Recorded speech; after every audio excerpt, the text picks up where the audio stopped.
Hello, everybody. It's Monday. Here we are. We're rocking and rolling. Got a monkey butt.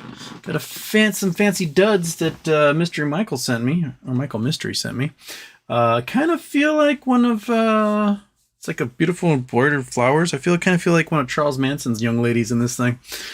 But it's really nicely embroidered. I dig it. Still got some folds. I should have ironed it ahead of time, but oh well. Here we are. Living our best life. So, some things got revealed today, and it's all breadcrumbs. It's all just tiny little, there's not a meal in any of this. It's just little breadcrumbs that we just gather off the floor and hope to sustain ourselves with. But, the brokers are starting to get on the same page all of a sudden. We got multiple brokerages all saying the DTCC is who requested the shares be removed from everyone's accounts. Now, Fidelity was telling people today that it's because of Rule 302. And Rule 302 has to do with distribution of equity or money to shareholders.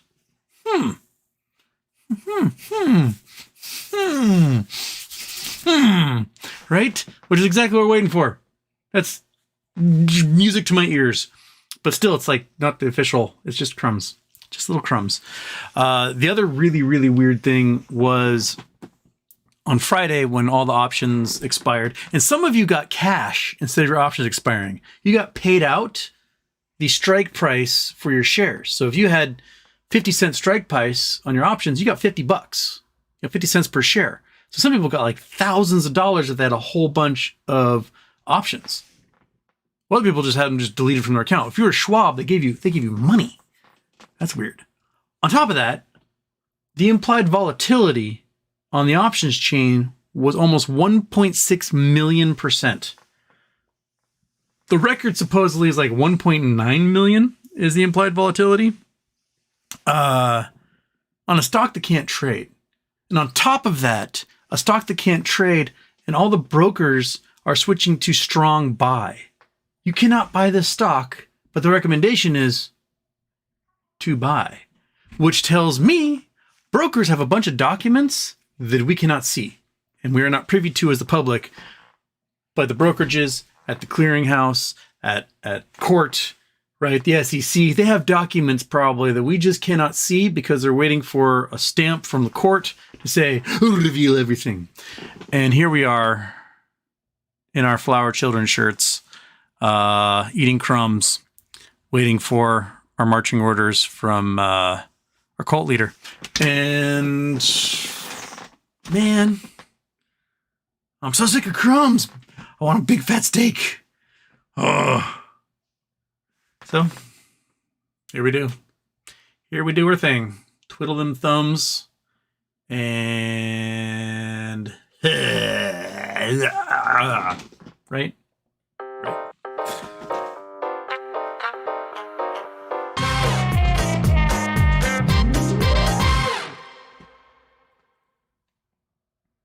Oh, those aren't going to be back yet. Off. All the nights and daytime's off. We're cool. Okay, so, first name, last name. My bags are getting heavy. I'm hoping Butterfly sends out the concierge team to help me carry them. Then I board my private jet. Hope you have a great show. I know you have a gag order, but what do we do with Acme? Got heavy bags. That's what I have to say about that. Okay. Daniel Batchelor, the giggity. Mario Valdez, did you see AIRE run up to $575 today? What the hell? What do you think? What do you like to eat if there weren't very many chain restaurants in your area? Okay. So first things first, I saw AIRE run on a volume of 14,000 shares. It went to cajillions of dollars. AIRE.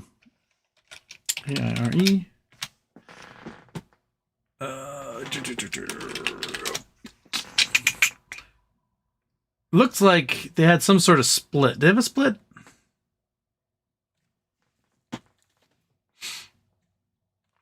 Because now it's throwing at $57. I think their run may not have been a run. I think it may have been a split that they had that was just reporting weird until they fixed it all. Now it's at $57, which would suggest it did like a reverse split or something.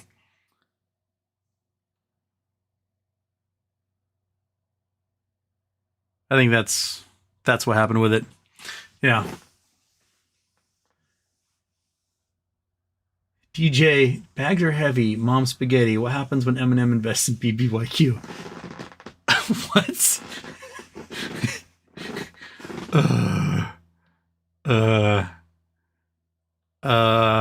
8 Mile? I don't know. I don't know nothing. Okay. Robert just called Fidelity, and their talking points haven't changed from last week. Okay, so you're getting the wrong person than what other people are getting, I guess. Weird. SJ gave you indeed 1.5 million, it's a lot of percent. Moo has now completely removed BBYQ ticker, almost like they are trying to sweep it under the rug and pretend it never existed. Somebody posted their conversation with Moo folks, and they too said that they got orders from DTCC to pull shares. So it sounded like DTCC got some document from everyone and said we have to remove shares. Other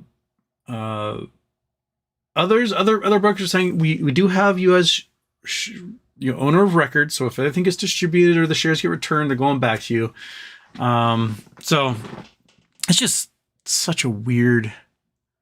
Everything's just so weird, just weird and crumb. And it's weird again. Do another crumb.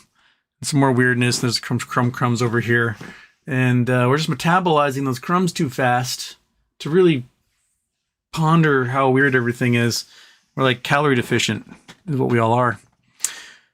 Jason Blackwell, Houston. I dip my balls in glitter. Pretty nuts, huh? That one got me. Okay.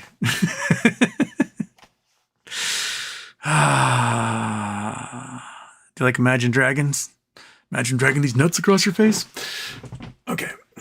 JC. That's okay. I've got screenshots from Moo. About a little over 2,000 at cents on Moo. 8 cents. There you go. Core Jones. Hey, Smarty Pants. Do you think the plunge protection team is done plunging, or do you think they're still willing to throw more money down the toilet? As far as I've seen, they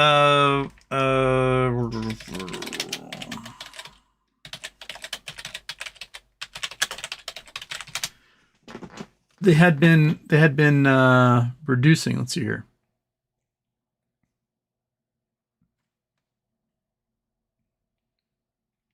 With bonds. Yeah, so securities holdings are down to 7.2 trillion. They had been at over 8 trillion. So they're down $1 trillion. So they're selling off. They are actually doing quantitative tightening right now and not buying stuff up. So yeah. And that's just let's see here. That is commercial mortgage-backed securities, treasuries. Yeah, so they're down like 15 billion a week since earlier this summer. So they're dropping. So maybe they're ramping up. They're gonna sell off everything, let the market collapse, go back in, buy it, protect everything again. I don't know. It's those Federal Reserve people, and they're doing one thing, causing another to have to do that thing again. It's just like a game of tennis, watching the ball bounce back and forth. Buy the securities, sell the securities, buy the securities, sell the securities, buy the securities, and just again and again and again. Bitcoin, Butterfly, GME, etc. If they screw people on the squeeze this time, I foresee riots. Thoughts? Oh yeah, people will abandon. Like they will just like sell everything and invest in pitchforks and torches at that point. So yeah, the anger, the palpable anger through the masses will be unrelenting. Now, it's been a year, almost a year, with MMTLP. That's 61,000 people, angry as can be, who won't stop calling their senators, their Congress people, FINRA, the FBI, the SEC. They won't stop. Now imagine 10 million doing that every day, tying up the phone lines. Where's my money? Give me my money. Where's my money? They're going to lose their minds. And it will be terrifying for those in power to have that many people calling and being a pain in the ass day in, day out. So I think for their own, physical as well as mental safety, the best thing to do is to give us the win that we deserve and start over from there. Be like, hey, sorry, bro, who was my college roommate at Harvard. You're going to lose this one because I value my continued existence. So, tough shit. Try again. I think that's, yeah. Hey, cat, what's up? Can you yell at me? All right, whatever. Okay.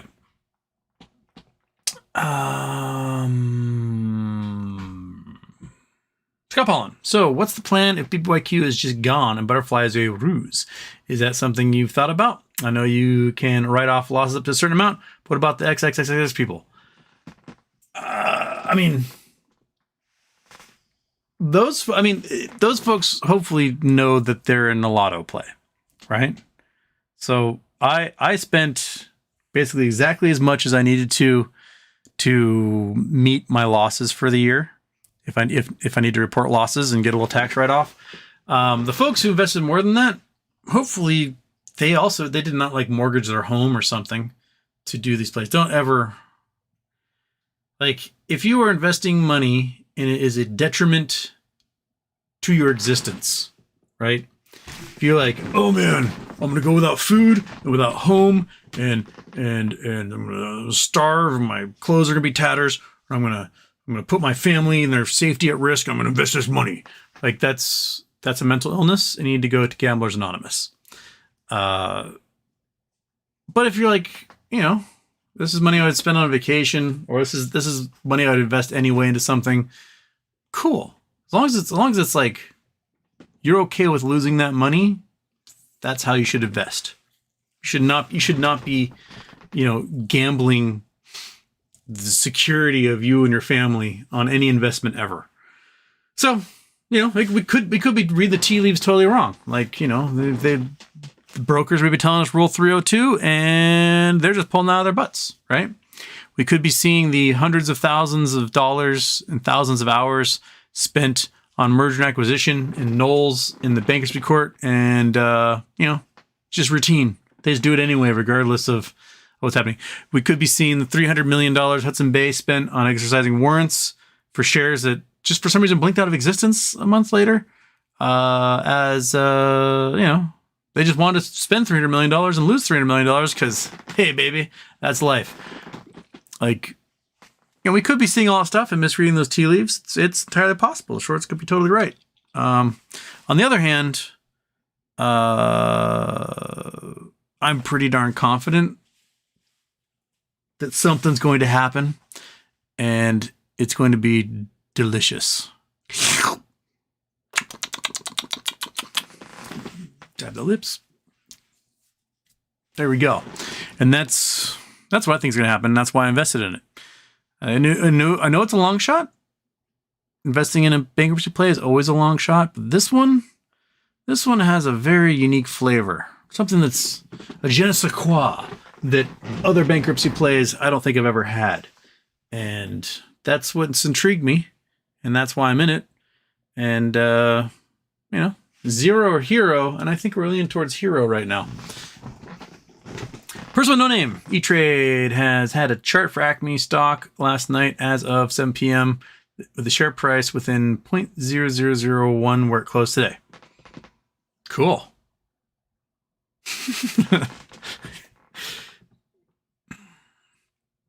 SJ, is there a limit to a write-off? Doesn't it just come off your taxable income?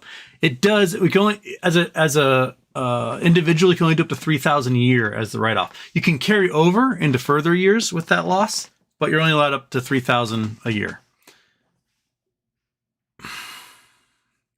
Person with no name by 4 p.m. Pacific time will probably be exact. It's all fixed. Took a screenshot, and that was 18 hours ago. With the Acme thing, interesting. Yeah.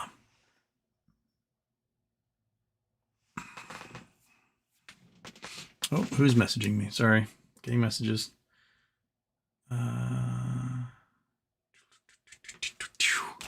Okay. All right. Bum, bum, bum, bum, bum, bum.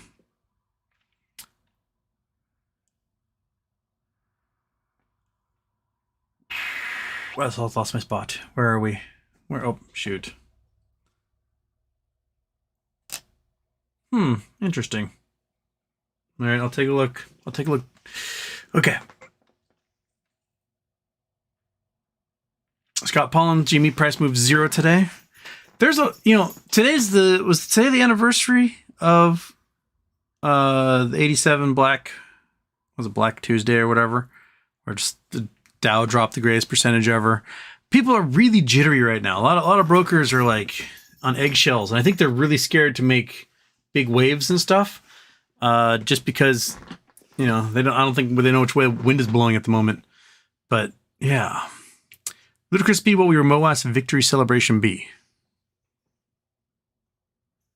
Oh, meal be. Victory celebration meal be.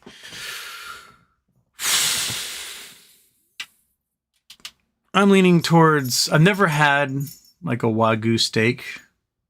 I've heard amazing things. So one was like A5 Wagyu deliciousnesses. Probably something like that. Because I've never had one before. And I would like to know what all the hype is about. I mean, I've had like a delicious filet mignon, a delicious ribeye, like just amazingly aged steaks. I've never had one of the Wagyu ones. And it's worth a shot. I'm sure Monkey would like one too. Want one too, Monkey? I think the ear moving is like as a yes. I'll have a Wagyu steak. So maybe something like that. Treat myself. Go get fancy expensive steak from the fancy butcher. Oh. Okay, where am I? One Neros?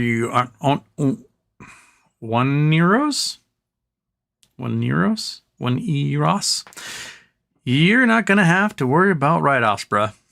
I'm thinking that, and that's what I'm hoping for. Although, like, it gets to the point where we get closer and closer to the new year, where I'd be like, maybe it has to happen after the new year, so I got time to like do all the things, form the trust and the foundation and the holding company, and do all the things that you need to get done before the tax year is over. And the closer we get to the end of the year, the harder that's going to be to get all done in time. Bags are heavy, arms are spaghetti. Kirk Wilson, Houston. Which animal is a nuisance and we can live without, and which animal is vital to human existence?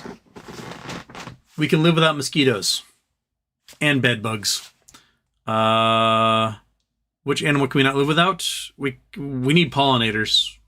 We need bees, butterflies, bumblebees, certain types of wasps, hummingbirds, things that pollinate stuff. We need those guys. As far as outside of that, I think, bad insects can go away, good insects can stay. That's what I think. We don't need the parasitoids like mosquitoes around. They, the birds that eat the mosquitoes, they can find other things to do. There's other stuff out there that they can eat.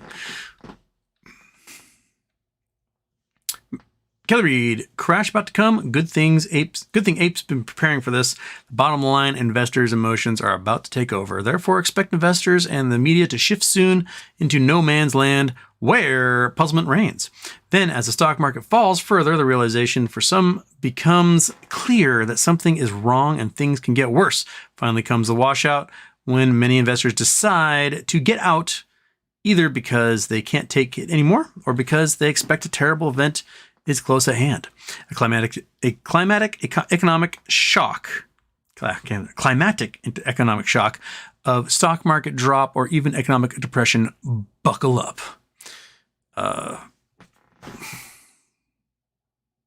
We're definitely gonna have a correction. Now the scale of that correction could be like, it corrected to, oh my God, the sky is falling. And I'm leaning more towards, oh my God, the sky is falling. Homes are unaffordable. Interest rates are unaffordable. Liquidity at banks is collapsing. Deposits are disappearing. Commercial real estate's garbage. Chinese real estate's garbage. Bond market's the worst it's ever been. Stocks are heavily inflated due to Pledge Protection Team and corporate stock buybacks. Like, we've got damning wars happening that could definitely fold into a World War III situation. I don't see bright spots. The only bright spot that I see, and even the economists can't figure out, is that, hi kitten, is that jobs keep getting added every month. That's weird. Like, we're running out of money. I need to hire another 100,000 people this week. It's just weird. It's just so weird. And every week the jobs report comes out, and all the economists are like, huh, we added jobs again. Wasn't expecting that. So that's the one weird outlier there. Yeah.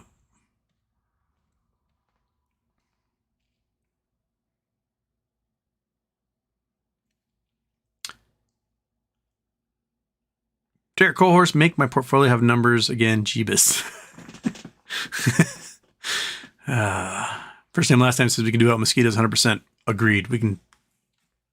No mosquitoes. There. I did it. Spartan. Bonjour. Can you review why we believe in BBYQ? JP Morgan paid early millions in lawyer fees that specialize in B&M. RC not saying, listen, guys, I have nothing to do with this. I am missing. Well, okay. The best roundabout one is the 2-hour show I did with Jake DeBee and Sal a couple weeks ago. But long story short, right? We have a company that's gone under. Now, we have financing for the bankruptcy and to like meet obligations, these big loans, these FILO, first in, last out, and the DIP facility loans. These are fronted by 6th Street. And 6th Street is a proxy for someone else. Now, specifically who? We're guessing Ryan Cohen, Carl Icahn, right? And then you've got Hudson Bay as well, dropping hundreds of millions of dollars in loans and exercising warrants on top of this while the company's bankrupt. This is thought to be because the Knolls are worth so much in net operating losses. These net operating losses are in the billions. Just for the first 9 months of last year, $1.5 billion. The company had $2.78 billion in losses in total for 2022. Now, there may be billions upon billions upon billions more to these Knolls simply because of the amount of stock buybacks they did. They did like $11 billion in stock buybacks a couple years ago alone. That alone might knock the Knolls just to the sky. Now, if these Knolls are going to be valuable to anyone, right, the business has to continue in some form or another, whether it's through a merger or just like, we're going to open up a new store and call it Furnitures R Us and do their thing. Now,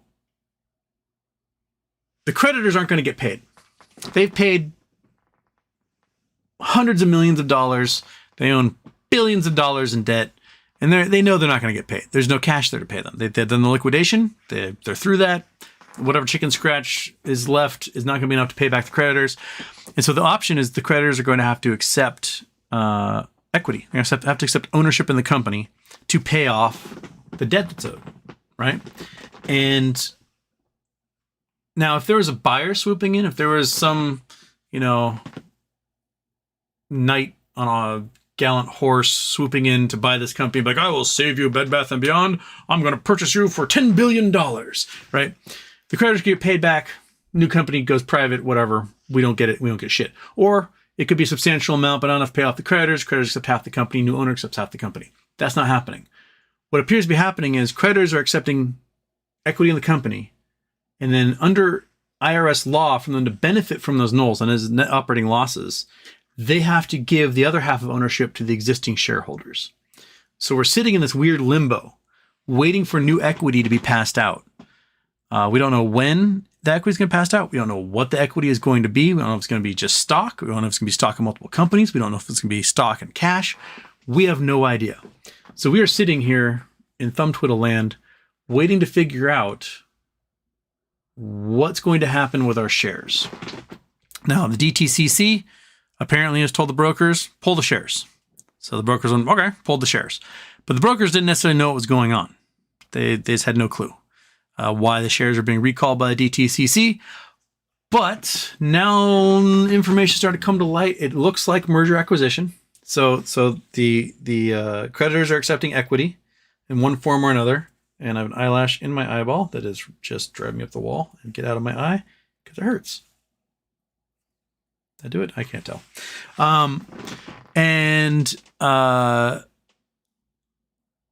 So if they're accepting credit, then we get our equity. Now, there's still stuff going on with the courts. There's still stuff going on with bankruptcy. They still got to get rid of some leases. They have got some people who bought leases fighting other people who bought leases and whatever. Then there's also the pump and dump lawsuit that Ryan Cohen is the defendant in. A whole bunch of documents got filed there. They got put under a protective order, agreed to by both sides. So the defendant and the plaintiff were both like, this has to be protected because this is very sensitive corporate information. There's a whole bunch of dockets that are redacted. We know there's NDAs involved with all the executives and everyone else. Oh, hey, kitten. You little fat guy. What's a good piece of junk on you? There we go. We got a whole bunch of stuff we can't read. And there are people in the companies and the lawyers and people involved in the bankruptcy that know exactly what's going on and they just can't tell us. So here we are, just hungry. We want more, man. We want more. We want something. And we don't know what it is. So sit and wait and speculate. Sit and wait and speculate. Did I give you enough update there, Spartan? Mark Wood, I think we should book a celebration cruise, plan to eat and drink. Thanks, HW, for your input and thoughts. If paying out options, think we get paid too. The paying out the options is a weird thing because only some brokers did it. I know Schwab did it. Other brokers just deleted them. Just went, options gone. Which is weird. Like, why would Schwab willingly pay like cajillions of dollars when they didn't have to? Like, which brokerage got it wrong? Did Schwab get it wrong by paying people money?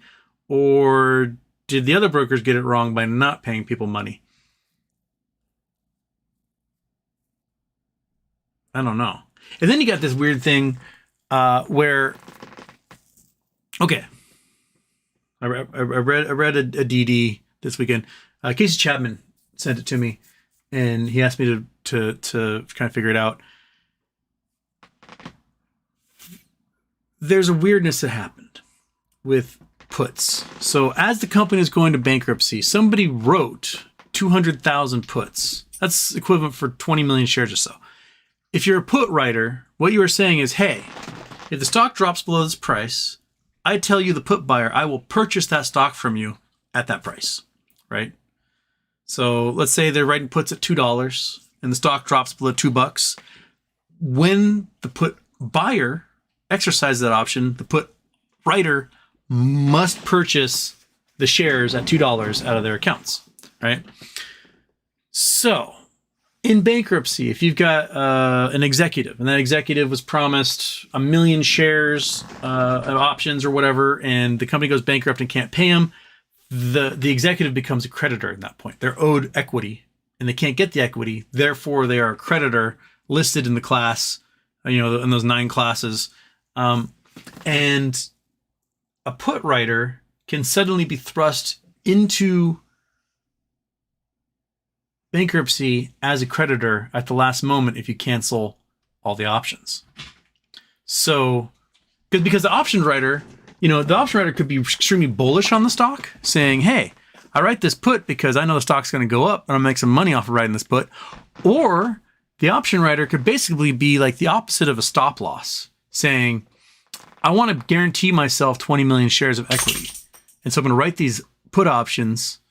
And if the price drops, well, it's below what the cost is now, and I'll get my 20 million shares guaranteed, right?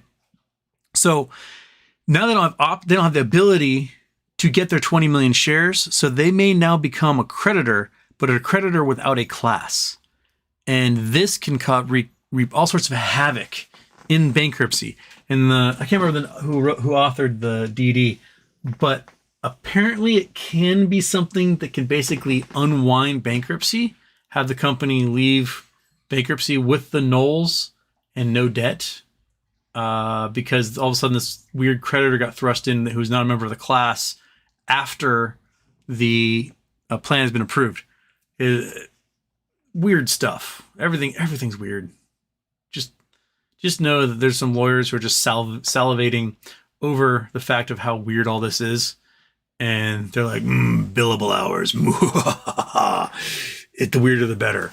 And so here we are with weird creditors who are put writers, with merger acquisition stuff that we don't know about, with brokers who have no idea what's going on. I want it to be over so I can finally do something else. There we go. Okay. All right, where are we? Okay, the mosquitoes one.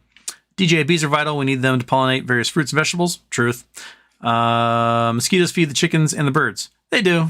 But chickens and the birds can eat other stuff I feed them. Z, oh my god, dude, with nub. Hyper depression at this rate. 2008 never ended. Next economic can kicking is going to shatter the foot. That's a good way to put it. Because we did. We just kind of swept a lot of 2008 under the rug. A lot of the derivatives that were supposed to be coming due in 2008, we just went, let's just stuff that into the closet. It's going to be like that comedy show cliche where they open the closet door and everything comes crashing down on them. That I feel like is going to be the 2023-2024 economic slap to the face. First name, last name, Houston. What's the one meme stock that if there's no MOAS will absolutely grow and be long-term investment? I know the answer, but there can be more than one if you want to share. I mean, GME will, for sure. They are the healthiest of all of the meme stocks. I'm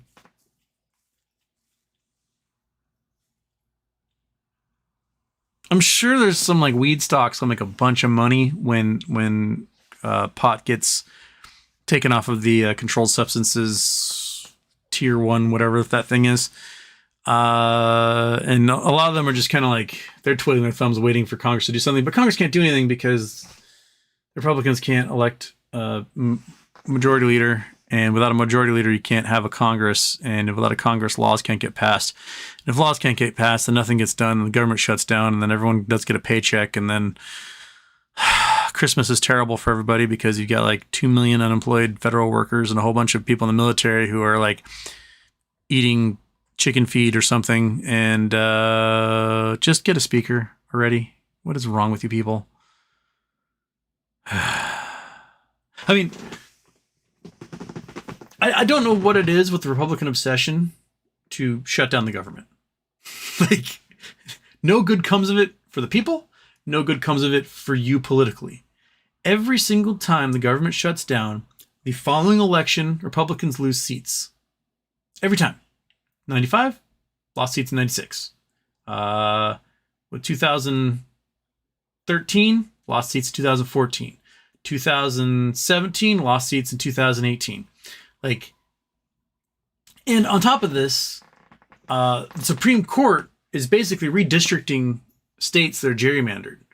North Carolina, Alabama, Wisconsin, they're going in and saying, okay, yeah, this is definitely gerrymandered. And even I, as an ultra Republican, Supreme Court justice, I'm this is a little too much. And they're forcing redistricting, which is going to eliminate probably a dozen seats or more just in those three states of Republican legislators. They have a 5-seat majority, right? If people hate their guts going in and they get redistricted so that there's more Democratic and or swing districts, they're going to get slaughtered in 2024. Absolutely just ripped to shreds by the electorate. So if they can't select a speaker and we shut down and there's no hope to open back up because you can't have a speaker, it's just going to be a clown show. I mean, it already is a clown show, but if your goal isn't to lose a bunch of elections, why do you want to shut down the government? I don't.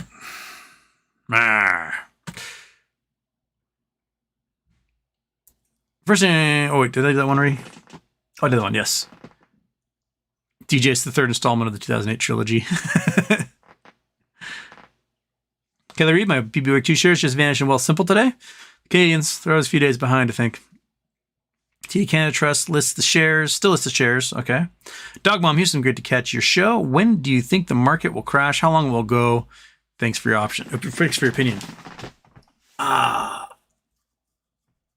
mean, we're getting closer and closer to the market having a conniption. How long it will last? I mean, 2008 was a multi-year recovery. Like, it initially crashed 2008, and then 5 months later or so is when it bottomed out. And then it took a while to climb its way out of that bottom and get back to where it was before the crash. So, you know, if we're expecting something just as bad, and commercial real estate is going to go puny pop, and we're going to have just worthless commercial real estate across like the whole of the industrialized world. China's population shrinking, you know, wars breaking out all over the place. Yeah, it could be a longer battle, especially if we truly don't have inflation under control yet when it hits, because we're going to start printing while things are still heavily inflated, and that just can make for stagflation, and stagflation just goes on and on and on. Just talk to somebody who lived through the 70s. It was years of it. You know, you had Gerald Ford and his like whip inflation now buttons, and you know the inflation slash the taking of hostages in Iran, probably what did Jimmy Carter in. Reagan had to pump interest rates to like 20-something% in order to kill it in the early 80s. And even then, the interest rate stayed high for a long time. When my mom bought her first house in 86, she was paying like 12% interest. So, you know, trying to put a timeline on these things is so unknown. There's so many variables at play. Like, just know it's coming and hope that you are inversely supported with your investments to handle it. Right? So you've got the negative beta, and that everyone else is like struggling and eating their young. You are eating your A5 Wagyu steaks, right, monkey? Right? Yeah? A5 Wagyu? Yeah. Look at your little face. Look at that face. Such a good face. Okay. Mr. Lasuna. In UK, BBYQ and T212 shares removed last week. They show as sold. Was expected they'd be removed, but language is concerning. Would expect removed or something else, not sold. Yeah, because who are they selling to, right? They didn't sell to anybody. So that's weird language. I just keep calling and complaining to the 212 reps and like, it's impossible for them to sell. Then ask for them to sell. Don't list them as sold. We know there's a reorganization happening. We know there's a Rule 302 thing happening. Throw the stuff from the other brokers at them and see if enough of you folks who have T212 can make it so they go, all right, fine, we'll just change the language on this. We'll stop getting phone calls. Do that. Justin G, now my calls have disappeared as well as fulfillment cash. It gave me $1,000 in my account from the 50-cent strike price at 20 calls. Now everything is gone. Oh, so they gave you cash and then they took your cash away? Interesting. I wonder if somebody at Schwab was like, no, don't do that. Interesting. Meow,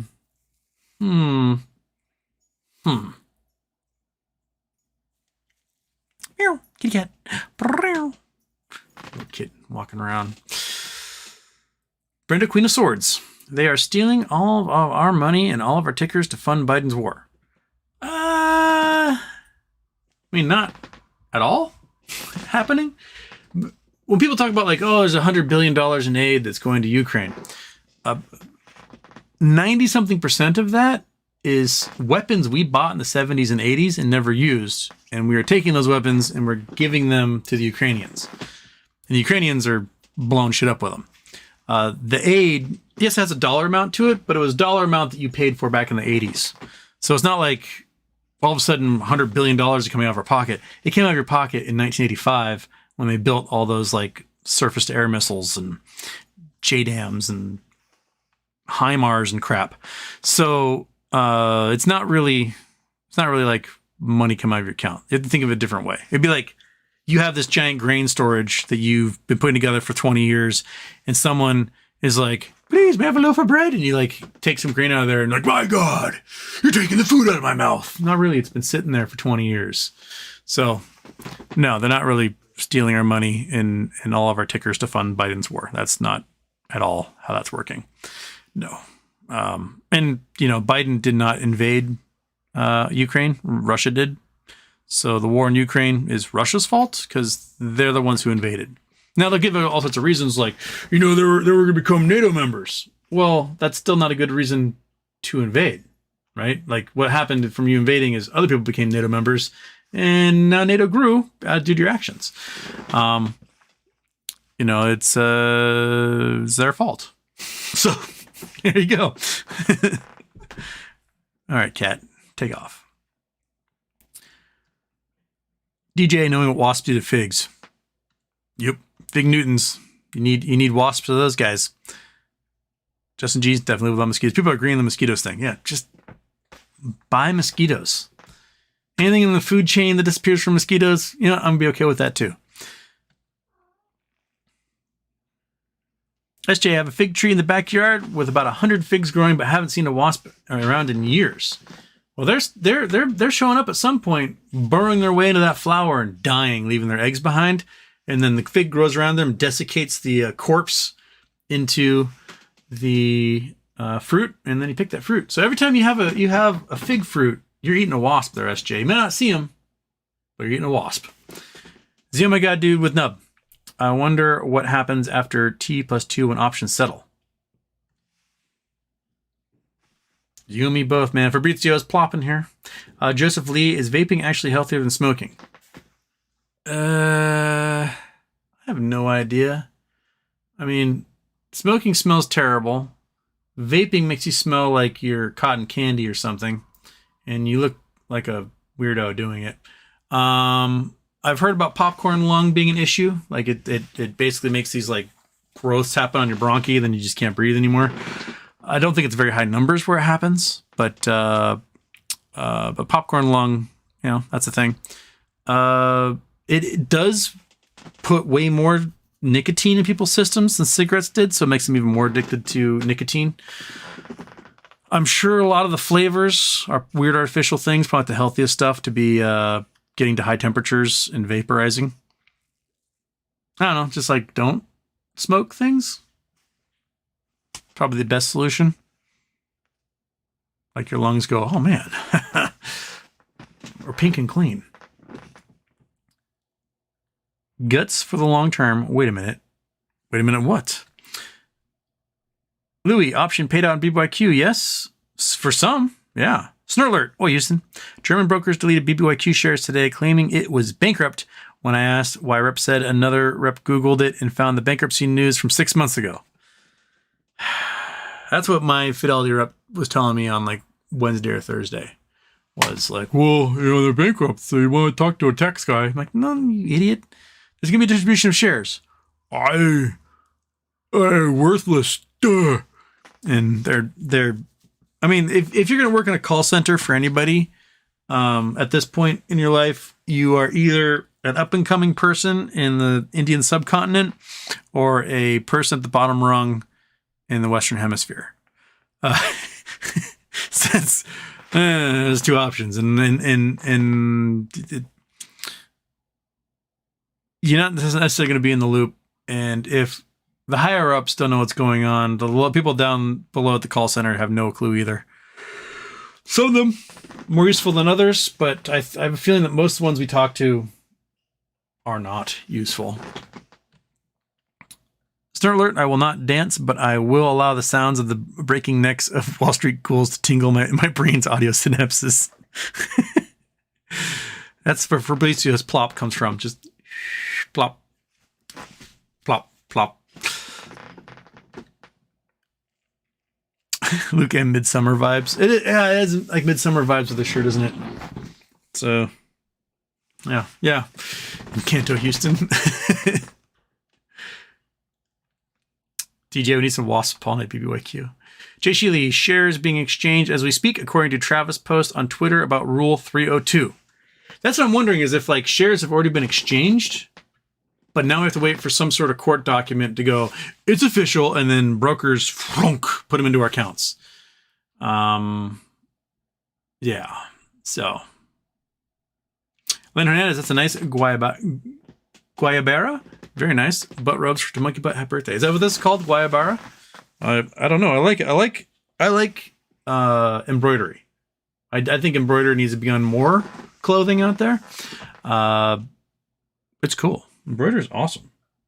The guy who bought my childhood home, the home my mom had bought for like 12% interest, the guy who bought that, we had this outbuilding. It's like a little two-story outbuilding. It had sort of a laundry room and storage in the bottom part, and up top was just like a big open room that ended up being my sister's room.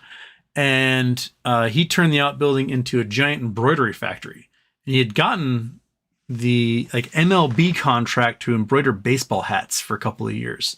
And so every baseball hat a major leaguer wore came through my old childhood home.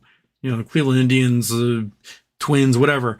He embroidered all the hats just for the major league teams, not for like the starter hats you'd buy at the store or whatever, but the actual hats that the MLB players would wear, the personalized hats.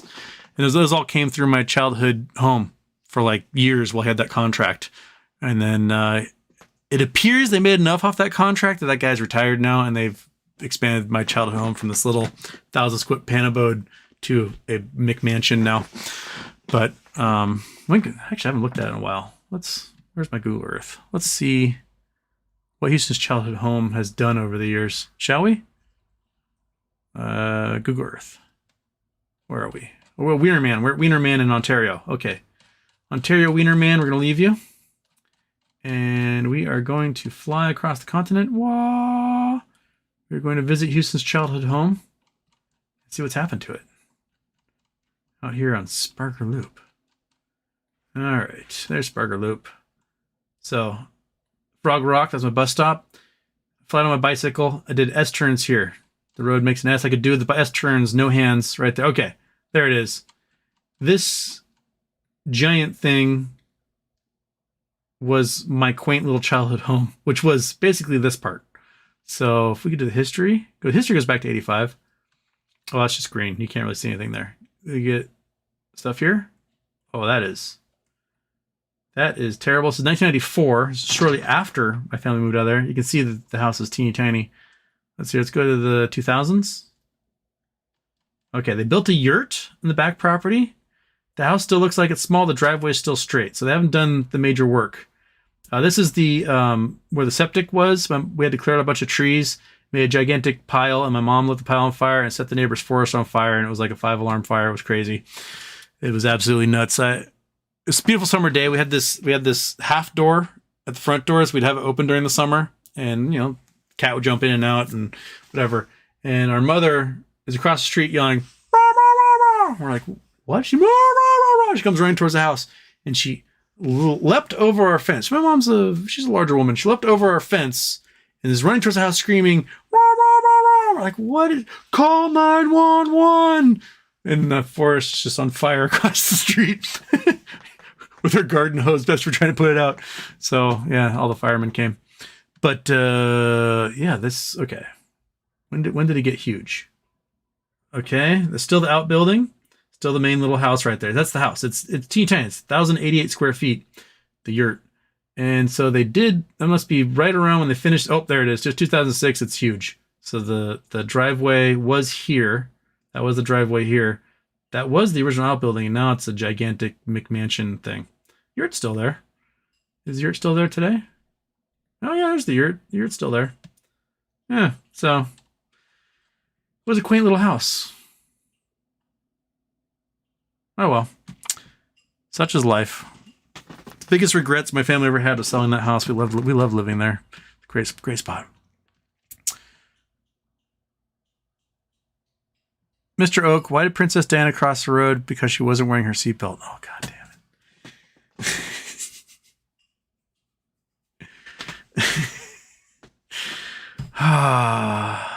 All right.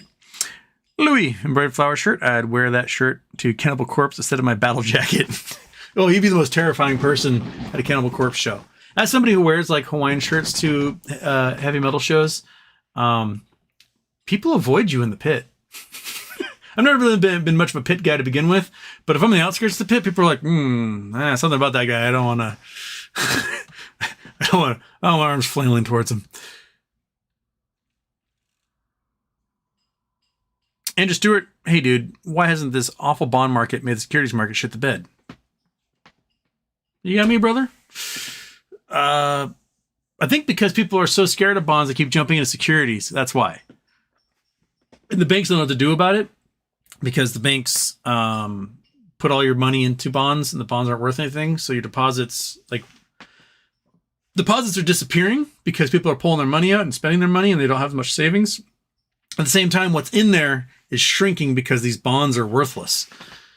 It's such a weird situation. It's going to result in like, okay, so a lot of the stock buybacks aren't done with profit. A lot of stock buybacks are done with loans. So people are taking out big corporate loans and doing corporate stock buybacks with those loans, right? Now imagine the company has their shares and they're like, oh man, the economy's on the brink. Our share price is going to hurt. We got to do more buybacks. So we're going to call the bank and say, hey bank, can we get another loan? And the bank's like, well, no, more money. And the companies go, oh shit. I mean, I'll call another bank. Hey, another bank, can I have a loan? They're like, no dinero.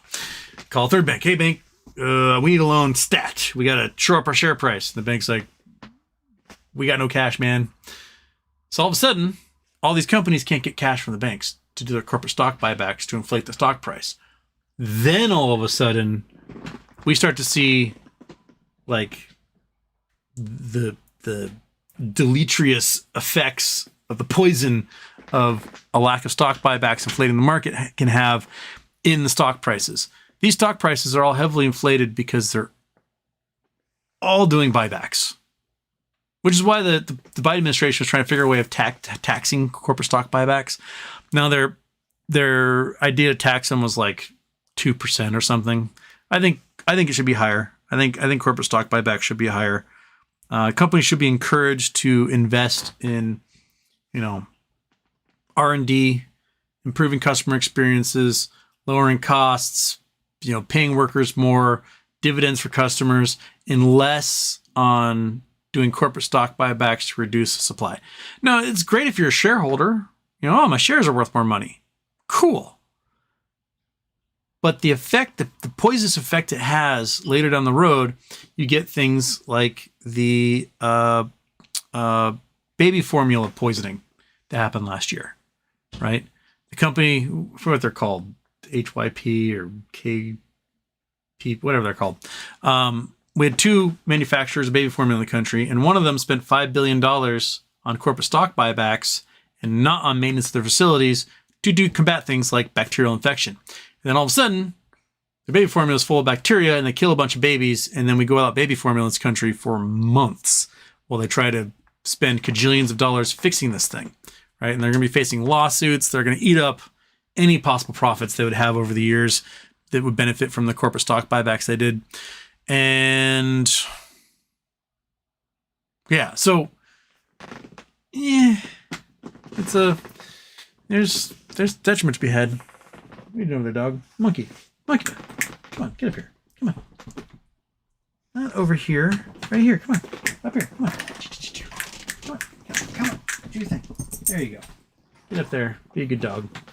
I'll let you stare at the camera. Oh, this is a dog who wants me to go crinkle a bag and gets her some meats. Right? Right, you silly dog? Oh, you're such a doofus. Okay.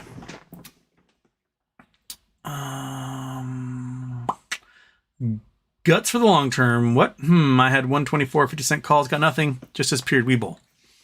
yeah, some brokers disappeared. Some brokers gave people cash. And then some of those brokers gave people cash, took the cash back. So, weird. Oh.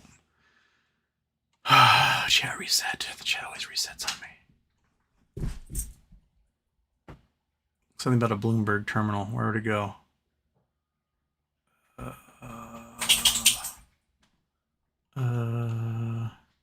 DJ, I need a MOAS so I can get a subscription to a Bloomberg terminal. I need a Bloomberg terminal to see when it's time for MOAS. I'll catch 22 there. Damn if you do, damn if you don't. Andrew Dow, thanks, Houston, for giving me entertainment while I sit in the emergency room. Suspected concussion, 3 hours to go. Oh, man. Got your noodle all jingled? Well, don't fall asleep. That's been my problem is that I fall asleep and then I lose a day. Like, no memory of my day from getting hit by the car. The last thing I remember was maybe 8 or 9 in the morning. I was living with 2 Swedish sisters, and I was teaching them how to surf. We'd gone out in the morning, we're teaching them to surf, came back in, and our friend had made Elvis's head in the sand. It was a pretty good Elvis, if I remember correctly. And after that, just a blank, and then I woke up 12, 13 hours later in the hospital. But apparently I had a day, like afternoon, all sorts of stuff went on. And no memory of it at all. Gone. So no falling asleep. But hope your bell's all right. SJ Houston, I thought court docs were supposed to be released unsealed by now. That's what was originally proposed last Monday in the pump and dump case. And then on Friday, the defense and plaintiff took that protective order to encompass what had been submitted as evidence and agreed to keep it from the public. So that tells me that the defense saw those documents and went, oh my, this cannot get out right now. So we wait. We're at the mercy of the courts, man. Tom says, Shadem, interactive brokers made my shares vanish. Daniel Batchelor, Houston, giving those Balki Bartakamus vibes. Balki Bartakamus wasn't my hero as a child. Kazan. The entire reason I wear cool shirts is because of Balki Bartakamus. If you guys know what Balki Bartakamus is, go watch some Perfect Strangers. I'm not sure what streaming platform you can see it on, but I loved Balki. He was like my favorite TV character other than Mr. T as a child. Also go watch Blame It on the Bellboy because that movie's amazing as well. Age American Mon, Houston. Mon. That's a badass shirt. I would support that for sure. Have a great show. Thank you. Daphne's here. Howdy. Tedalus. All this Jamie meta BBYQ stories over time is more interesting to follow. What kind of trickeries they're about to pull on the market. We seem to pick stocks that always has some weird outcome. Coincidence. Yeah. I mean, it's weird. It's weird how like these one-off events that don't happen to any other stocks just keep happening to our stocks. It's really weird. We've never seen this happen in the history of the market, and it's happening to you right now. Mark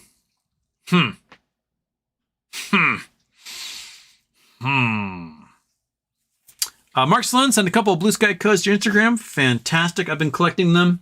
I've got some that people sent to my Reddit. I need to like scrape off and throw into the sheet of Blue Sky codes. There were still codes. Who did I? Crap. I think they threw a piece of paper away. Well, there were 2 people who still needed codes, and I think I accidentally threw that paper away. But they never got back to me, so I guess we'll do it again on the 4th of July, on Halloween. So Halloween is Charity Tuesday. I still have not made an official decision as to who the charity is going to be that day, but it's going to be something amazing. I was really hoping that we'd have an explosion of share price by then, but it looks like we're waiting some more. So maybe Halloween will not be the record show that I was hoping for, but it can still be something awesome for someone. What you got going on over there, Monkey? Making some sounds, man. That's what I thought. Okay. Yeah, so send your blue sky codes and we will do our thing, right? Okay.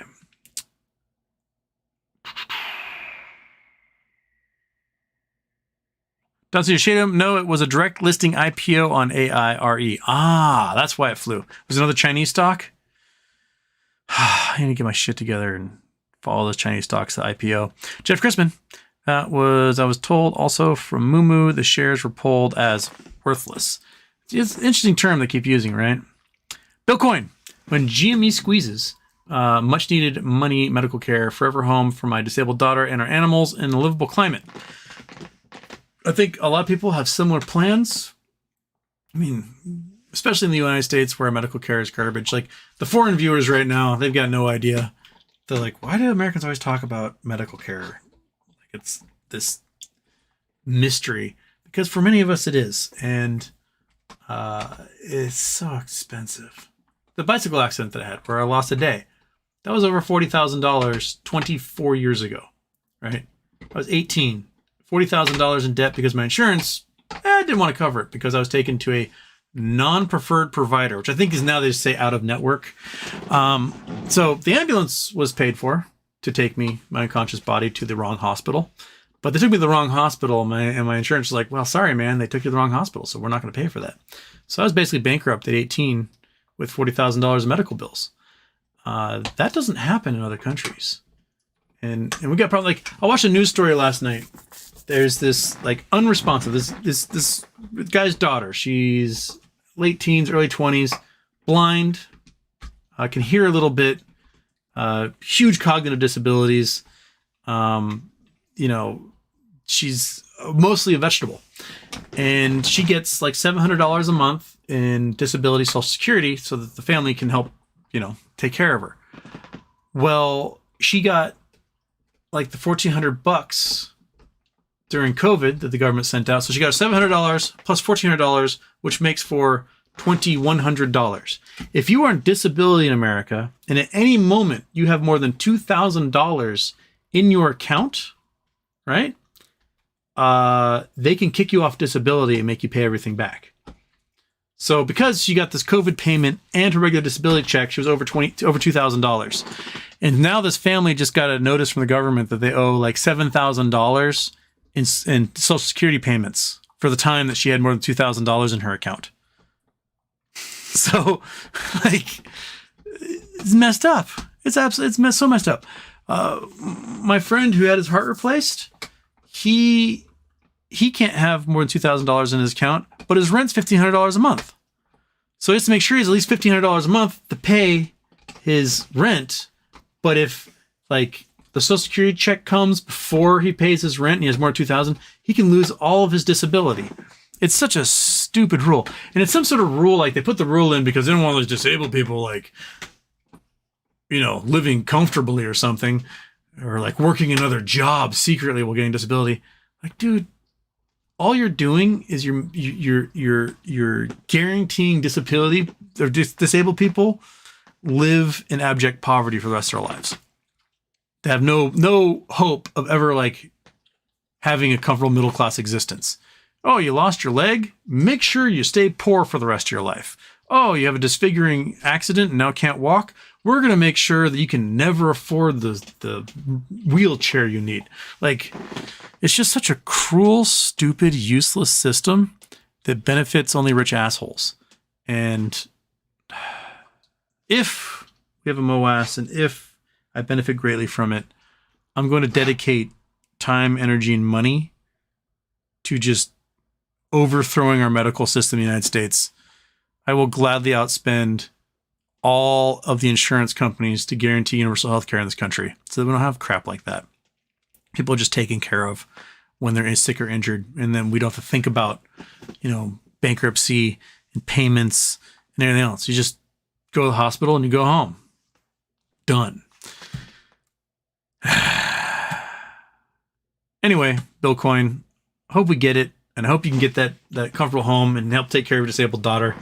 And let's just, we're gonna twiddle our thumbs until it happens.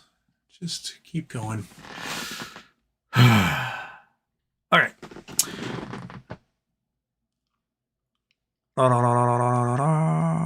Karen Mirza, can you explain what happens to my daily BBYQ shares from Questrade?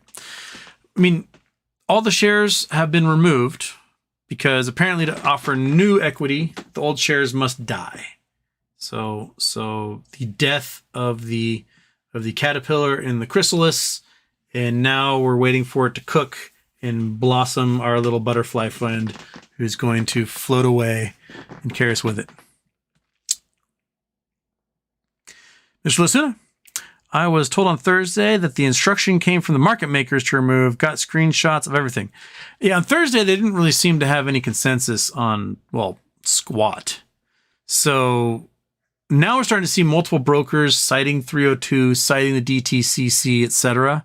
I think they're starting to see like what more they can reveal. But until then, kind of, we're as blind as they are at this point. Ace Ventura, nice shirt. Thank you. Thank Mystery Michael out there in Captain Cook, Hawaii for it. It's good. Man's got a good choice in shirts.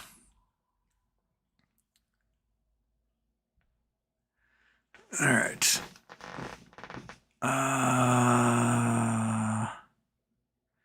Ape Ghost Moon Protocol. I think the APPT is the reverse repo now. And the reverse repo is shrinking, meaning they're not pulling as much cash out of the market. They're letting the banks keep the cash because the banks need the cash right now.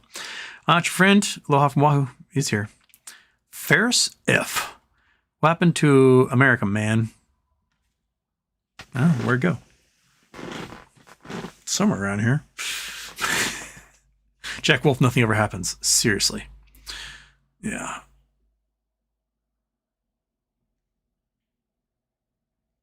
Friend, Wahoo Costco, the best ahi poke in North America. I've never been to the Wahoo Costco. Been to the Costco on Maui, and I've been to the Costco in Kona. I don't know. I'll have to try both now. Tanioka's. This lady says Tanioka's has the best poke.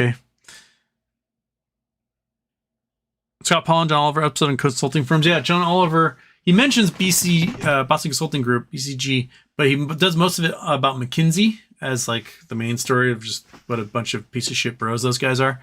It's good. I recommend it. You should be able to watch it on YouTube if you don't have HBO Max or Max, whatever they call it now. So it is literally their job for the most part is an executive wants to lay people off, but he doesn't want to be the one who has to be like, I have to lay you off. So he hires a consulting firm. Consulting firm comes in. Consulting firm says, you need to lay people off. And the executive's like, oh, but they're my people. And the consulting firm's like, I'm so sorry. But after reviewing everything, what needs to happen is you need to get paid more. And these people need to lose their jobs. And the executive's like, oh, I guess I'll have to break the news and tell them that the consulting firm has said I have to lay everyone off. So this consulting firm, guys, they said I have to lay you all off. So you are now laid off. Sorry. Anyway, I took a pay increase. That seems to be their role. And their role since the 1950s when executive pay started just going crazy.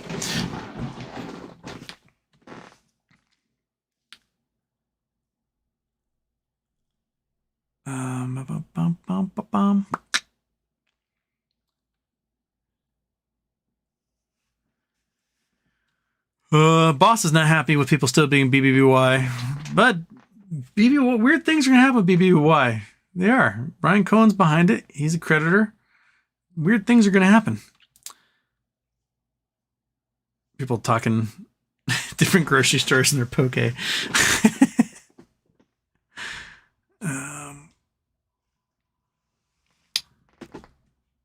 Is it factory? Fidelity told me when I asked why Blockbuster shares are still buyable. The Blockbuster went through Chapter 7, bankruptcy as opposed to Chapter 11. I mean, Sears went through Chapter 11. Theirs are still buyable. Avis went through Chapter 11. Theirs are still buyable. American Airlines went through Chapter 11. Theirs are still buyable. Yeah, I don't think your broker knows what the hell's going on.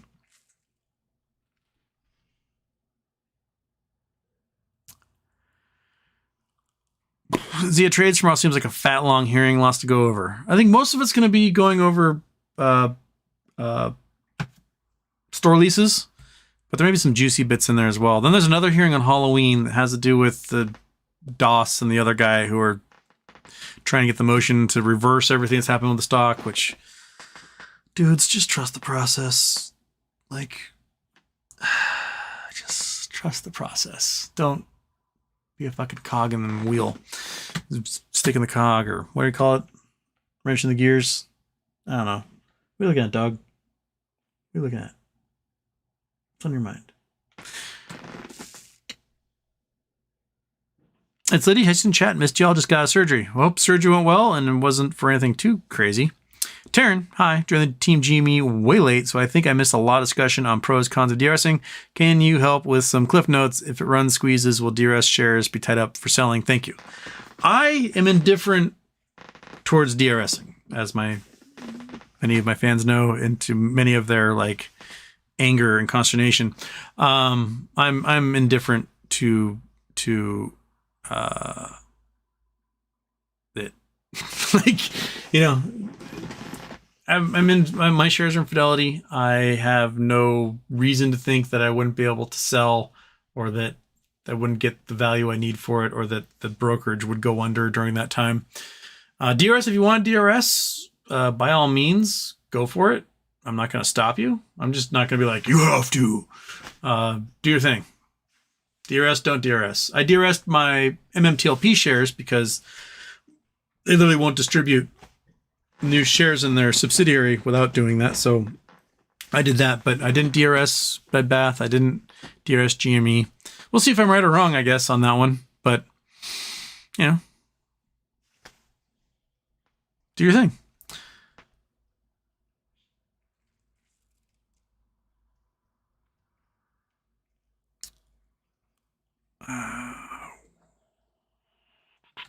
Would not you think Pulte would have a meet and greet in November if he didn't know it would be celebration? Exactly. Like, if it was going to be bad news, like we're going to lose everything, why would a cajillionaire invite a bunch of people to like go party with him if they're just going to show up and like eat him for dinner as a result? Yeah. Why would you take that gamble?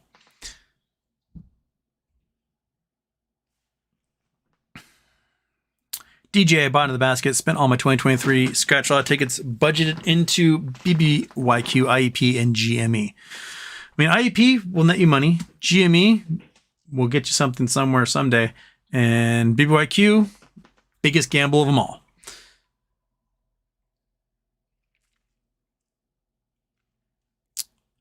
Scott Pollin's talking about the great time to get GME shares. Yeah, the share price is the cheapest it's been since February of 2021, when it got down to like $38. So now which is equivalent of $9, $9.50. So we're still above that price a bit. So since March, probably March 2021 is cheapest it's been.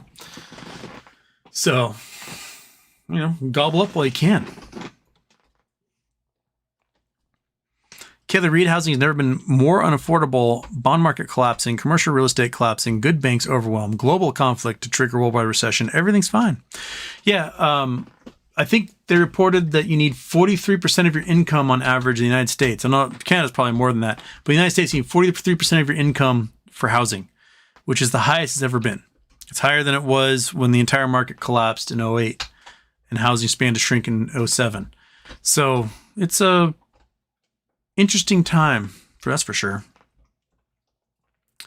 Lil Law, Houston, after MOAS, what would be some good dividend stocks besides IEP? I mean, I'm doing massive battle with them in the end, but the best performing dividend stocks you'll get are health insurance stocks. I mean, those people deny everyone their coverage and they take all that money and they give it to their shareholders. So, you know, if you don't care about people and all you care about is cash, healthcare stocks are a great way to go. I mean, like oil stocks like Phillips 66 has always done well. I mean, the record profits that oil companies are having right now is insane. So, like, but you know, oil prices during a recession collapse. Personally, I will probably just take a bunch and stick them into index funds. Just a good meaty chunk of it and go index funds, and just let the annuities year over year, the 8% annuities year over year, and just, live off that.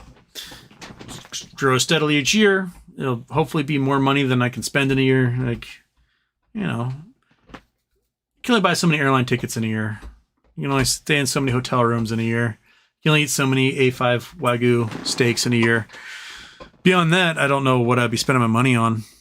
Yeah, I'll probably have some shit boxes in the driveway, but those are cheap. Lemuse, which ticker are you talking about? Got in late. All Speculation Station is mostly about BBBYQ. Butterfly, Bed Bath and Butterfly. That's will be Speculation Station probably until we get some good documents and we're no longer speculating. We're going, oh, that's what they're doing. DJ AST doesn't allow limit orders. We'll have to see what new registrar will allow, if anything. Truth. That's what AST was Bed Bath & Beyond's registered agent. They would do like a weekly sale. So you're like, I want to sell. Like, okay, we'll package you up and you'll sell at market a week from now, which is a pain in the butt for everyone.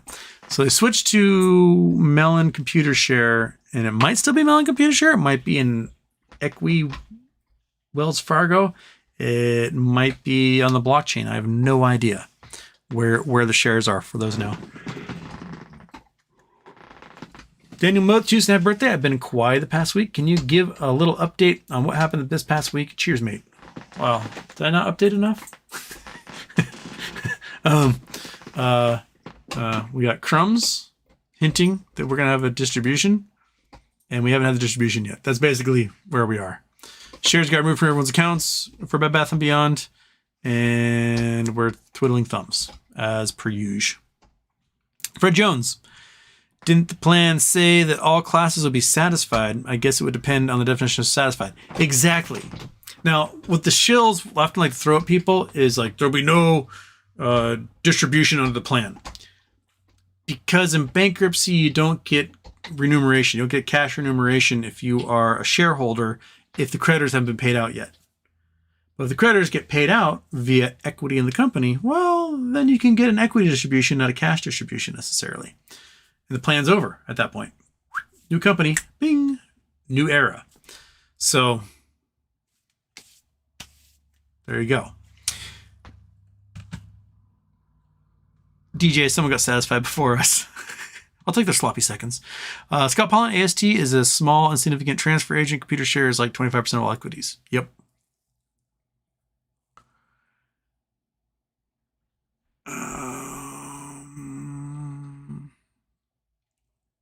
DJ, Kelly reads a bit scary. Housing plus bond market plus credit card debt plus medical debt plus education debt. Yeah, there's a lot of debt out there. And our debt, like they complain about the debt that we have, right? That our credit cards or school loans or car loans or mortgages. They complain about that debt. But that debt pales in comparison to the unrealized losses that are sitting in the derivatives market made up of the investment banks, the hedge funds, and the institutions. Those guys are sitting on like $600 trillion in liabilities that they cannot pay. So what do? You have Jubilee? And you're, we're just going to forgive all the debts. But not you regular people. Just the big companies. I don't know. I don't know what they do. Christopher Stedman, how's it, Houston? Valley Rep told me a moment ago my BBYQ shares were removed because they were deemed worthless. Weirdness. Yeah. Ask them about Rule 302. Next time you call. Start alert, Houston. $49 million in lawyer fees were spent on BBYQ in 6 months, and a lot of that for reorganization specialists. It's a no-brainer at this point in time. That's the way I'm feeling. Boss seems to feel differently. That's for sure. Michael Harrow, Diamondbacks 3, Phillies 0 at the moment.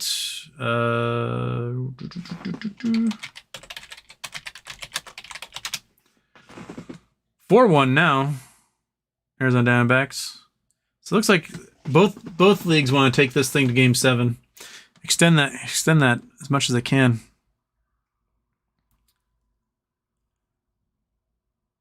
Owen Saunders. Hi, pal. BBYQ. If your broker offers you money instead of shares, what will you do? Say 22 a share.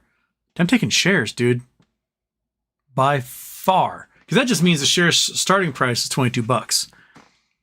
And that's, it's enough to live off of for a couple years for me, but it's not what I want out of it. And if all of a sudden the shares are at $22, the billions of shares that have been shorted since bankruptcy, all the way down to 4 cents, I think was the bottom. Those guys are suddenly underwater hundreds of times, right? Like we talk about wanting 100x investment, 1,000x investment, 1,000,000x investment. If someone was shorting shares at 8 cents a couple weeks ago, it's a calculator. It's a calculator game. Boink. Excuse me. Hiccups. Calculator game. Come on, calculator. Come back. Come back. Show me. Come on. There we go. Okay. Clear. If the shares price is only $22, divide that by 0.08. 0.08. They are underwater by 275 times. So that means their margin that they took out was 1 to 30, right? Is now 1 to 8,250 on just that security instantaneously. Phil, the friendly short, right? He's got 70,000 shares that he has shorted. I forget the price that he had shorted at.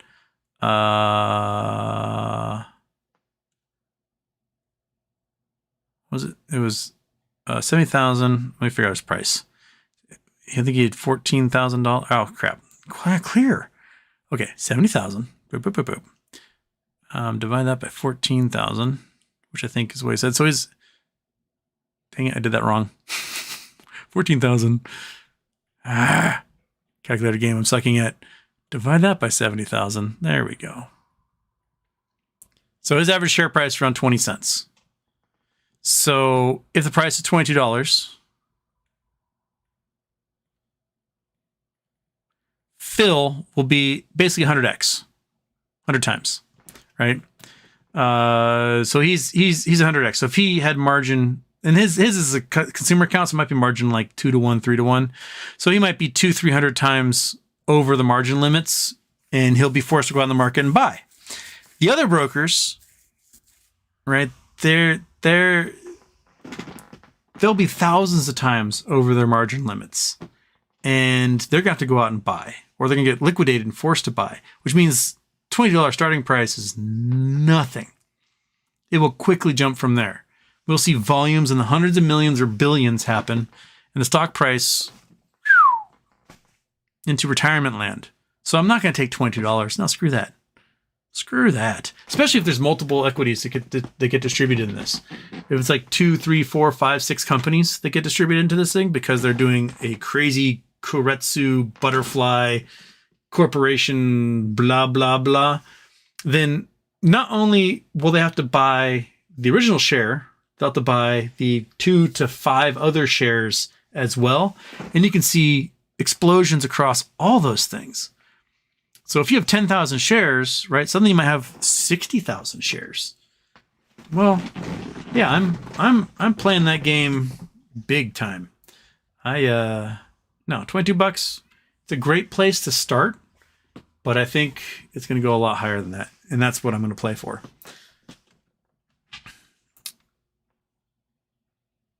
Coffee Notes and Homer. Wagyu A5 is so tasty it hurts my face to eat it. Well, that's a good review. Yeah. Scott Paul on GME pre-split dividend price $53.80. Yeah. So that's sometime in March 2021 was around that price. Docket 2528, bottom of the docket, would like your thoughts on the appropriateness wording. Docket 2528. Okay, you kicked out?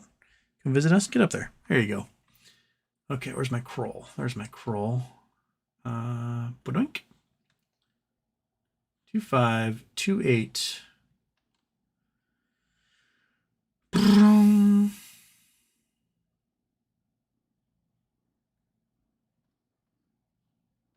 Are you gonna open? Open. There we go. Okay. Adobe. Boink. There we go. Adobe's up. Come on. Get into my window. Come on and get into my window. Wink. There we go. Okay. So, Bradford Sandler, Shusky, blah, blah, blah, blah, blah. Council Plan Administrator, debtors, blah, blah, blah, blah, blah.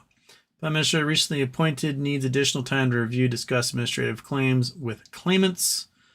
Contact counsel claimants via email. Did not receive response as of this request for adjournment. I do not have the consent of all parties, so they're waiting for stuff. Come on, scroll. Don't quit trying to make me do things. Get out of the way. Okay. So this is as of the 19th, so last Thursday. Court recently denied without prejudice the adjournment request proposed as docket 2309, which is scheduled to be heard on October 24, 2023. Parties can discuss the appropriateness of adjournment of this matter on the record during the hearing on October 24, 2023. As a reminder, this hearing is being conducted remotely via Zoom only. To appear, court will render ruling, blah, blah, blah. I think this has to do with the fact that in the plan, basically, the plan administrator is God. And with the acceptance of the plan, all parties basically accept the changes the plan administrator makes to the plan from that point forward.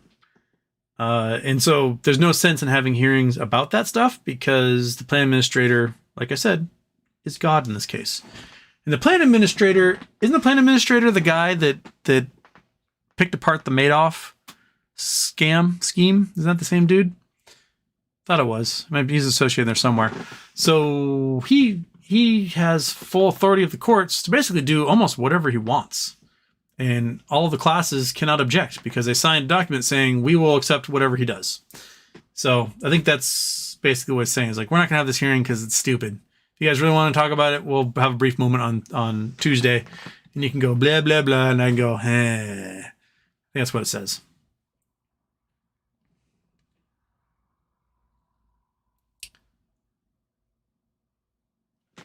Okay. Mosquitoes are the unintended protein. Yeah. Islety Houston, I have Blue Sky code for you. Donate. I'll message you on BS. Or whatever. You get it to me somehow. DK Butterfly is going to pollinate BBYQ shares. I like it. Stock slut. Fucking sexy ass shirt. You know, Michael Mystery, this might be the most important shirt that you've sent me. People are digging it. Texture feels really good too. I could rub my embroidery all day long. It just feels so nice.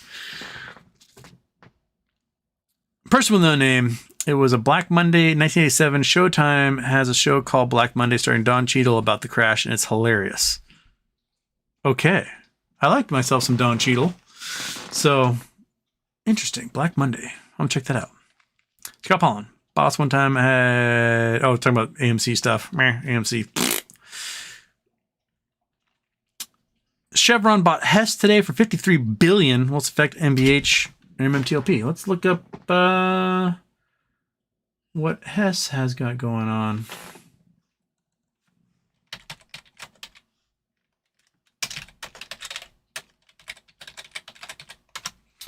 Hess, worldwide oil and gas exploration.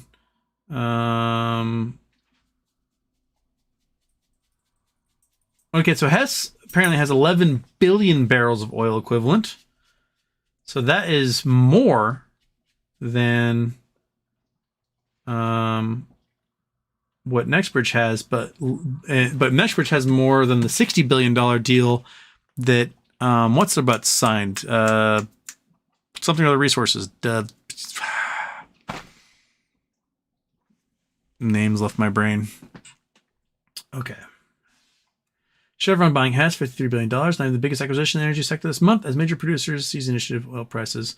Crude prices rose sharply in 2022. Blah, blah, blah. Chevron deal comes less than 2 weeks. Pioneer Natural Resources. There we go. Exxon bought Pioneer Natural Resources for $60 billion.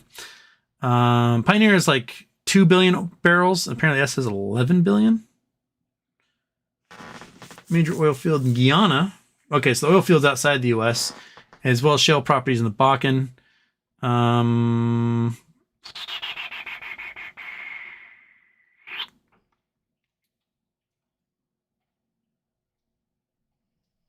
Okay, it's not saying how much oil though is in those two and why it's less than what the other guys got. Maybe the fields aren't as developed.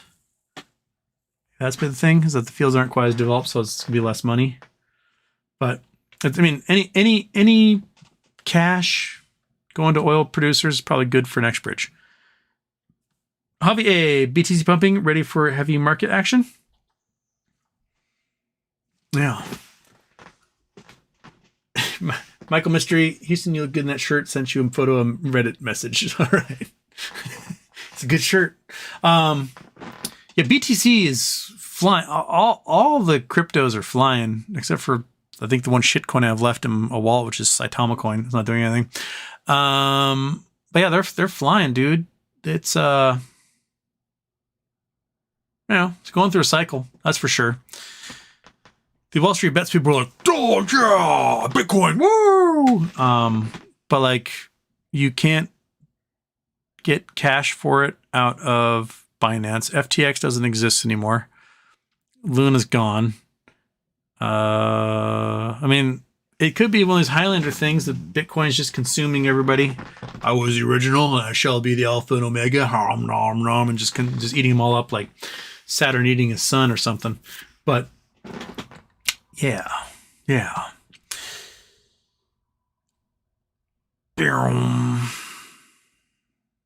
Lemuse, dude, I haven't been watching for a while, and you've lost weight. Houston, looking good, brother. Have I lost weight? Or am I just wearing a shirt that's actually appropriate to my body size? I don't know. I need to go back. I need to go gym it up some more, but my elbow's still all messed up. So I got this thing on, and there's certain things I just can't do. Like the other day, I had candy, and it was in one of those little bags, and you got to like pull the bag open, and I couldn't. My elbow was screaming like I couldn't. I had no ability to pull with any force. I had to use scissors. It was really pathetic. I felt so weak.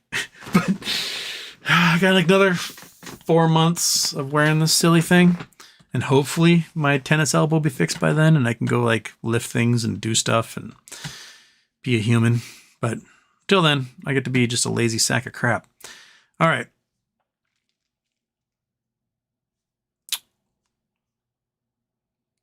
Stanley Sapien, Houston. We are going to be rich. It was great watching your show the last couple of years. Got me through some dark times. I got a Lie Sky invite. I hope we're going to be rich. That'd be just peachy. What do you think, Monkey? Wagyu? Yes. Good. More eyeballs saying yes. DJ, the only bright spot is the floodlights behind the Wendy's dumpsters whenever I go there for a quick snack, since I spent all my money on BBYQ. Wari, Aussie beef, yummy Wagyu. Billy, more jobs equal more part-time jobs. It's false data these days. Yeah, it's true. The Americans reporting that they work 2 full-time jobs or more is the highest it's ever been. So, like, hey, we had 300,000 jobs. Well, 300,000 people were working, also added 300,000 jobs. Yeah. Okay.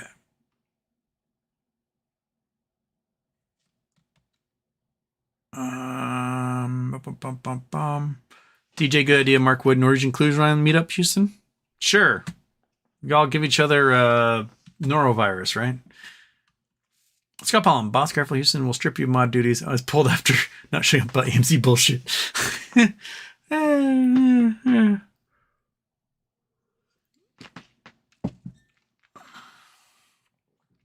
Okay. All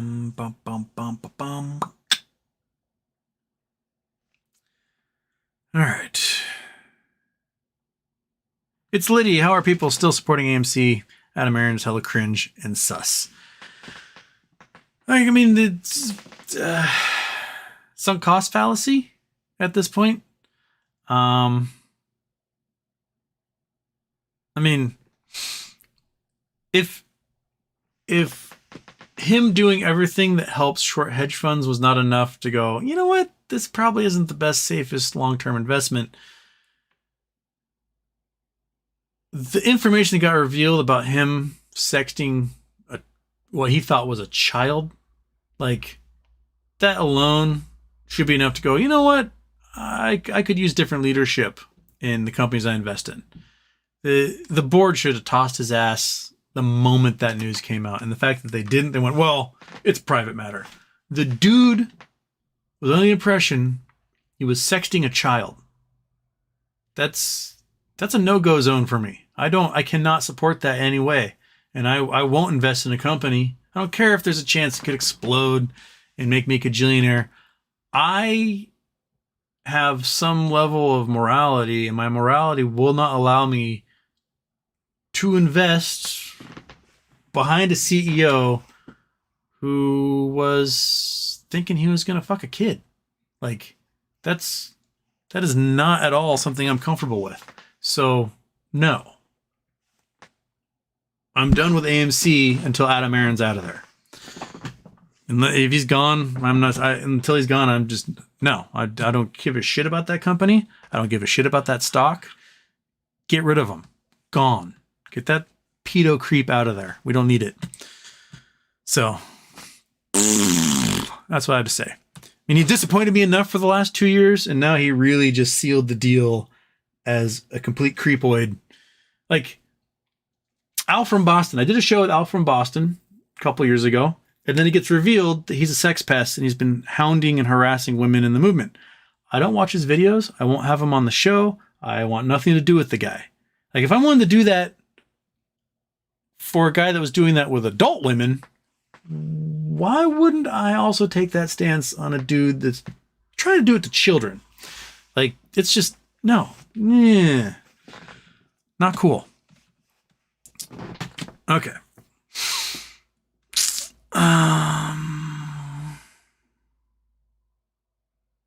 DJ, why single out a single stock from the basket? Nice to have a spread across those that are related within the basket.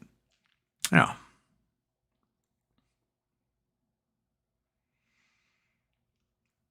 DJ, can't wait till my SPX tokens be accepted as potential food stamps.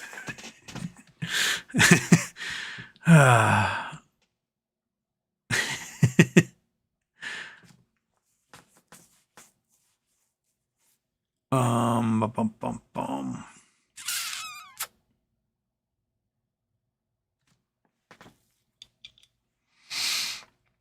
Scott Paulin, if Butterfly works, props to them for taking all the flack. If it flops, I imagine we'll be waiting a long time before acknowledgments or apologies. If it flops, I will straight up say it right off the bat. Like, hey, there goes my money. There goes your money. We're idiots. But I don't think it's going to go that way. I really don't. I don't think Ryan Cohen can chance having it go that way. He wants a company like Berkshire Hathaway or IEP. And to do that, he's got to create a giant holding company that's publicly traded. And you want to build loyalty out of your shareholders in that company, right? If you don't have the loyalties of the shareholders in that company, they're going to talk shit about you, be willing to sell at a moment's notice, and they'll be done. Out. There will be nothing you can do to win them back because of the thermocline of trust. And if he screws over all the Bed Bath & Beyond holders in this, then a lot of those folks will also ditch GME, crash the price there. They won't care. They'll be like, screw you. So I don't think on like a fundamental level of a public trust can he chance screwing over the Bed Bath & Beyond folks. Also, he can't enjoy the Knowles if he screws them over. And the Knowles are what's the entire play for the bankruptcy. Those Knowles are worth billions. Probably more than 3.5 billion, if not upwards of 10 billion. And that's a lot of money to leave on the table to like just screw over your shareholders. Doesn't seem like a smart play at all in that case.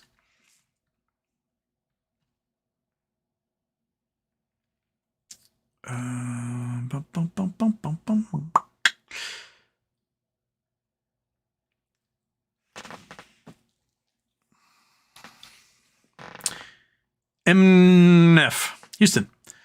Can I tell a dude online to buy a stock and then prefix the advice with not financial advice and be safe from daddy law pants from fucking me over?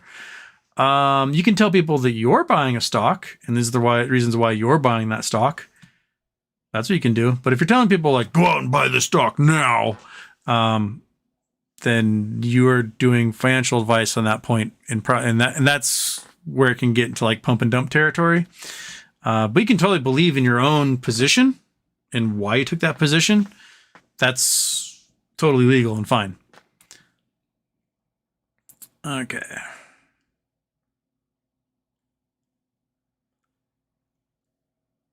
First Day Productions, happy birthday, Houston. I want you to close your eyes and imagine my step ladder. I love my step ladder because I never knew my real ladder. That reminds me of like one of the funniest memes I ever saw. Let's see here.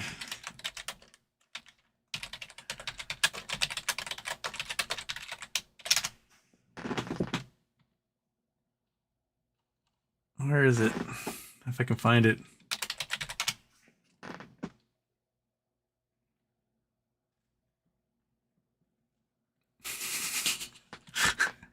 This one. Oh, that's not what I wanted. Ah, oh, come on, open. Open! Jeez, my knees. Oh, monkey butt's in the way. Step pyramid. What are you doing?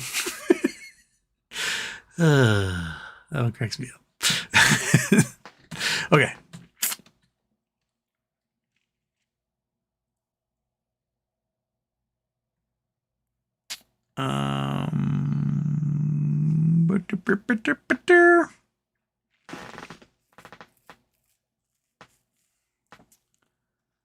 Lance A, where's Plur? I don't know if Plur's ever been in my. Have Plur ever been in my chat? I have no idea.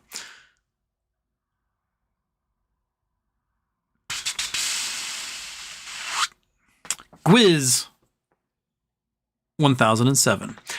What amazes me is most in here will also be GME holders. Shorts need to attack from more than one position. I think the entire reason GME has been getting hammered the past couple of weeks is because they can't hammer Bed Bath & Beyond anymore. They need to drive a price down on something because they can't do it on Bed Bath anymore. So they're attacking GameStop. They're attacking GameStop in the funkiest way it's possible. They're like, well, Ryan Cohen can't prove himself as a CEO. It's obviously going to be a horrible fit. And they're just like releasing the dumbest articles in the entire world about what a terrible CEO Ryan Cohen is. And it's so dumb. They have no path forward. They're screwed. Dude, the company will post probably a 14 cent per share or more profit come fourth quarter. Hands down. It will dwarf any losses they had over the last year. It'll make the company net profitable for the year. So, like, it's weak sauce. It's because they can't hammer down one of these important stocks. They've been just selling billions of shares that don't exist on, and they got to pick on something else. And this is the last thing they want to short on. They don't want to short on GME again. They know exactly what happens to them when they short on it. But they got no choice. They need to hammer something down because without this thing being in the basket, they can continue to short. They got no option. So they're stuck shorting GME all over again. And we're just like, I'll take more. And they just bye.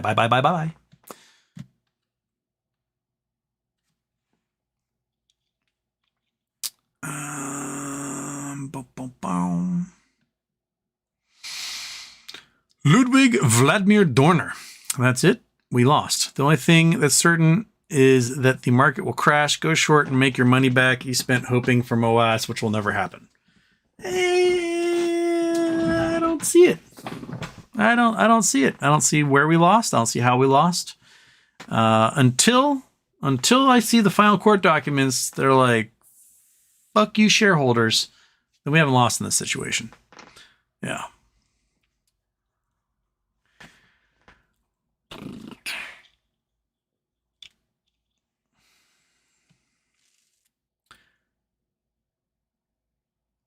Okay.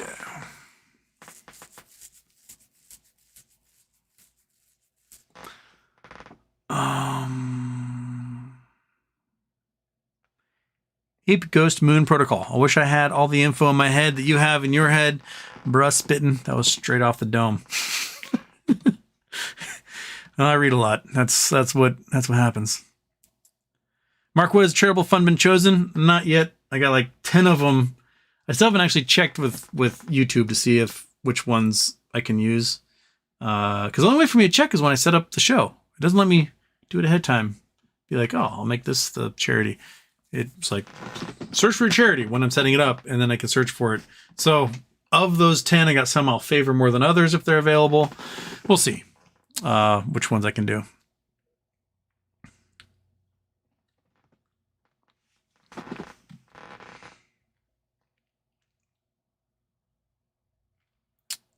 Bum, bum, bum, bum, bum, bum.